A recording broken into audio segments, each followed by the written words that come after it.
Hello all, welcome to DST tales Telugu. ఈరోజు 6 months plus బేబీస్కి సగ్గుబియ్యం Java ఎలా తయారు చేసుకోవాలో చూద్దాం. దీనికోసం ఒక చిన్న మిక్సీ జార్లో కొన్ని సగ్గుబియ్యం తీసుకోండి. ఈ సగ్గుబియ్యాన్ని మెత్తగా మిక్సీ పట్టుకోండి. ఇది పిల్లలకి 6 months ప్లస్ బేబీస్కి ఒంటిలో వేడిని తగ్గిస్తుందండి ఈ జావా. అలాగే ఏమైనా మోషన్స్ అలాంటివి ఉన్నట్లయితే వాటిని కూడా కంట్రోల్ చేస్తుంది.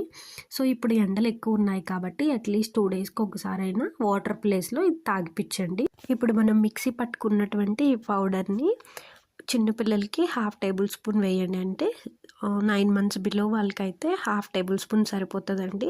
9 months ప్లస్ బేబీస్కి అయితే ఫుల్ tablespoon తీసుకొని వాటర్లో నానబెట్టుకోండి.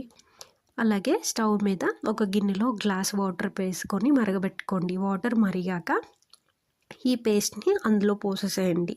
వేసేసి చిన్న స్పూన్ పెట్టి లో ఫ్లేమ్లో థిక్ కన్సిస్టెన్సీ వచ్చే వరకు కూడా కలపండి. అంటే గంజిలాగా అనమాట. గంజిలా ఫామ్ అయ్యాక స్టవ్ ఆఫ్ చేసేసి చల్లారాక పిల్లలకి తాగిపించండి. అంతే అండి.